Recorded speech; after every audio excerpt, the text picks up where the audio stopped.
She is pretty. Daddy. The obese bride was laughed off until the cowboy's daughter called. The church was buzzing that morning. Rows of wooden benches filled with curious eyes. Whispers of gossip weaving through the crowd like the hiss of snakes. Everyone had come not to bless a wedding, but to mock it. They said it was the strangest sight their little town would ever see. A cowboy, strong and admired, marrying a woman who did not fit their shallow picture of beauty. She was bigger than the dresses the town's tailor usually stitched. And when she walked down the aisle, whispers and muffled laughter followed her every step. Her cheeks flushed, not from joy but from the sting of humiliation. Her name was Clara. Clara had grown up in the shadows of cruel laughter. From the time she was a girl, people had whispered behind her back. Too big, too slow, too much. She had heard it all. Her brothers teased her, the girls at church avoided her, and suitors never came knocking. By the time she was 24, Clara had learned to build a wall around her heart, pretending she didn't care. But deep inside, she longed for someone who would see her. Not her size, not her shape, but her heart. Then came James, the cowboy. He was quiet, rugged, with eyes that held both pain and strength. People called him the widower, rancher, for he had lost his wife years before in childbirth. Left behind was his little daughter, Emma, barely 6 now, a girl with curls like sunlight and a smile that could melt the hardest heart. James had no intention of remarrying. Not until Emma asked one night at the dinner table, "Daddy, will I ever have a mommy again?" That question dug into his soul. And when he met Clara, gentle, kind, with a laugh that soothed instead of mocked, something stirred in him. He didn't see the body the town ridiculed. He saw a woman who could be a mother to Emma and perhaps, in time, a partner to him. But the town saw it differently. They saw a cowboy lowering his standards. They whispered that he was desperate, that no real beauty would want him. So he had chosen Clara because she was the last option. The laughter reached its cruelest point on the day of the wedding. As Clara walked down the aisle in her ivory dress, the children snickered.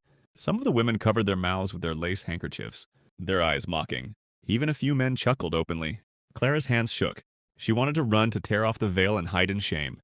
She had feared this day would come, that her love, her hope would be turned into a spectacle. James stood at the altar, jaw clenched. He heard it too, the ugly laughter, the disrespect, the shallow cruelty. He wanted to lash out, but then he looked at Clara.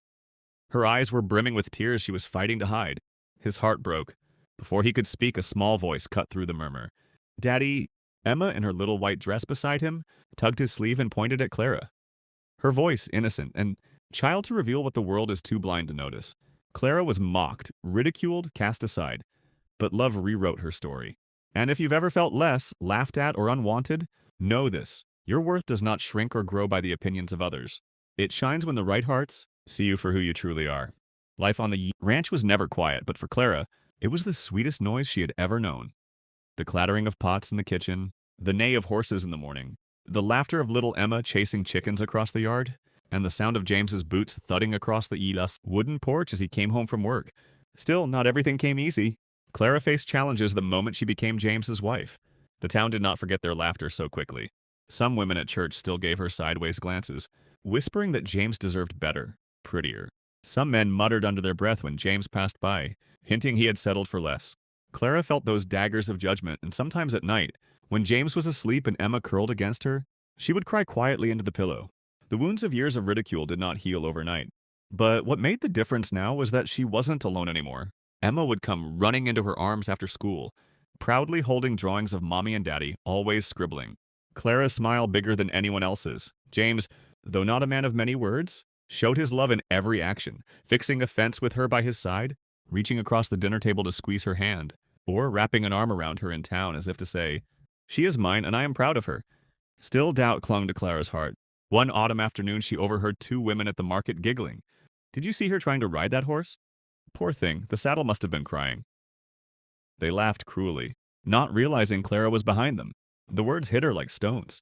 She went home ashamed, and for the first time since marrying James, she thought of leaving. She didn't want to be a burden to him or a source of laughter for Emma's future. But that night, when she sat by the fireplace staring into the flames, Emma climbed into her lap with her favorite storybook. "Mommy," she whispered, "did you know you're the prettiest when you read to me? Your voice makes all the princesses sound real."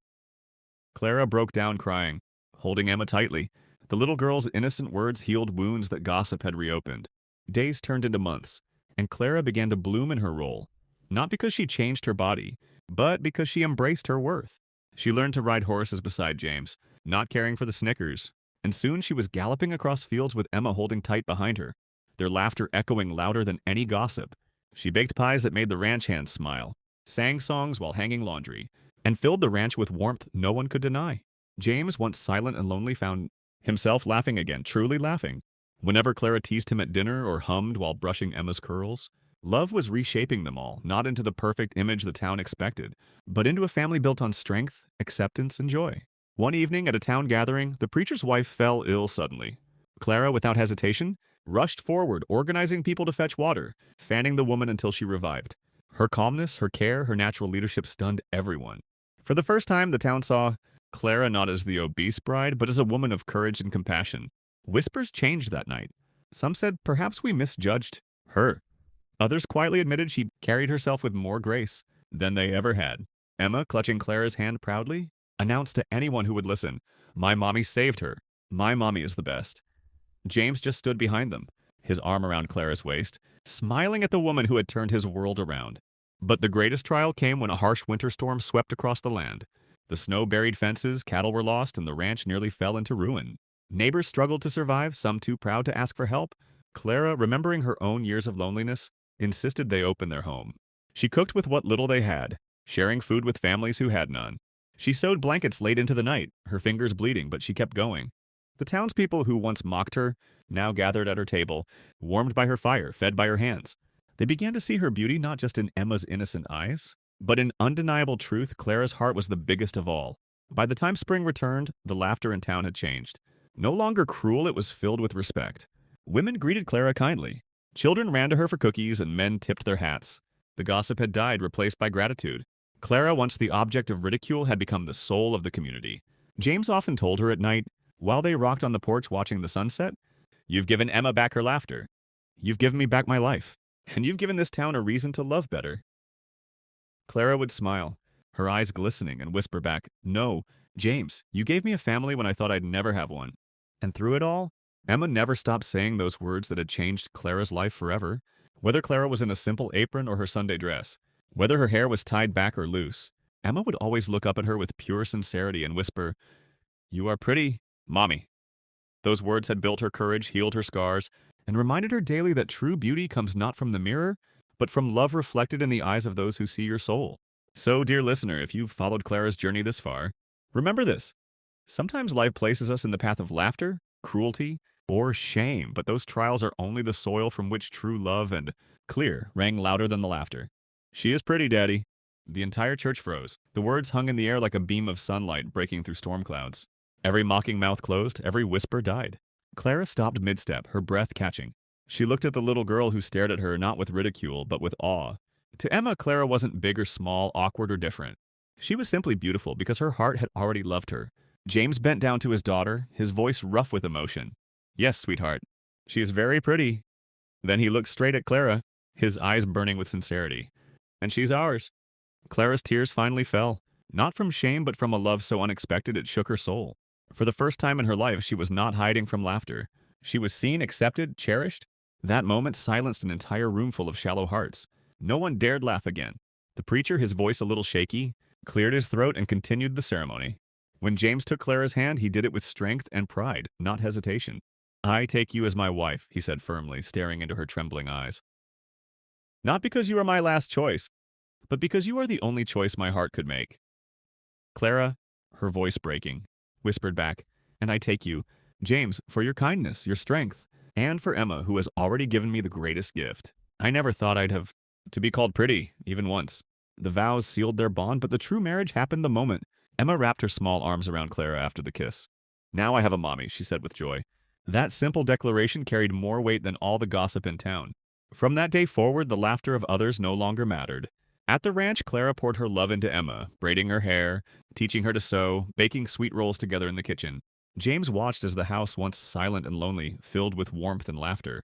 Clara was not just a wife. She was a healer stitching together the broken pieces of their lives. And slowly the town changed. The same people who had laughed began to notice. They saw how James walked taller, how Emma bloomed under Clara's care, how the ranch thrived again. Beauty, they realized, was not measured in waistlines or dresses, but in the love that radiated from a person's soul. And Clara, who once walked in shame, now walked with her head high, not because she had changed her body, but because she had finally found a family that saw her as she truly was. Emma would tell anyone who asked, with the stubborn pride of a child, "My mommy is the prettiest lady in the whole world." And James would nod, smiling at his daughter, but always turning to Clara with eyes that spoke the truth. She was more than pretty. She was everything. So remember this, dear listener, beauty is not what the eyes see, but what the heart feels.